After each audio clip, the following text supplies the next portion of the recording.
সামনেই দুর্গাপুজো আর হাতে গোনা মাত্র কয়েকটা দিন বাকি। আর দুর্গাপুজো মানেই বাঙালির আবেগ। দুর্গাপুজো মানে চরম ব্যস্ততা কৃষ্ণনগর ঘূর্ণির মৃৎশিল্পী থেকে শুরু করে পটচিত্র শিল্পীদের।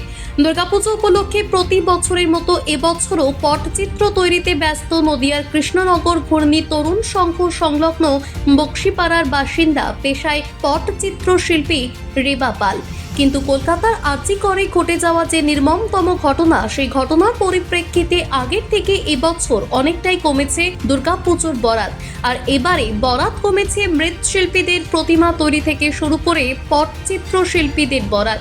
এবারে নদিয়ার কৃষ্ণনগর ঘূর্ণি তরুণ সংঘ সংলগ্ন ঘূর্ণি বক্সিপাড়ার বাসিন্দা পেশায় পটচিত্র শিল্পী রেবা পাল জানান, প্রতি বছরের তুলনায় এবছরে অনেকটাই অর্ডার কম নেই বললেই চলে।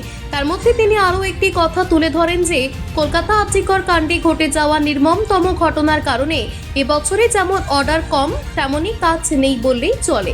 কাজ না থাকার কারণে নিজের হাতেই বছরে 2টি অর্ডারের কাজ তুলে নিয়েছেন। আর সেই 2টি অর্ডারের কাজ নিয়ে ব্যস্ত পটচিত্র শিল্পী রেবা পাল।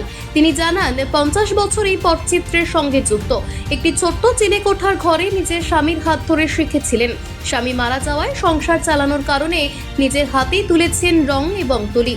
আর তারপর থেকেই এই কাজে লিপ্ত তিনি। তার হাতের এই পটচিত্র যথেষ্টই খ্যাতি অর্জন করেছে। আর তার হাতের আঁকা পটচিত্র প্রতি বছর পাড়ি দেয় কলকাতা সহ বিভিন্ন জেলায়। কিন্তু এবছর অর্ডার কম এবং কাজ না থাকায় অনেকটাই মন খারাপ কৃষ্ণনগর ঘূর্ণির পটচিত্র শিল্পী রেবা পালের। না, অর্ডার এবার আমি কিছু পাইনি। কতটা অখুশি অর্ডার না পেয়ে? শোনো, অখুশি হলেও আমার কোনো উপায় নেই। আমাকে এই নিয়েই চলতে হচ্ছে, কোনো উপায় নেই।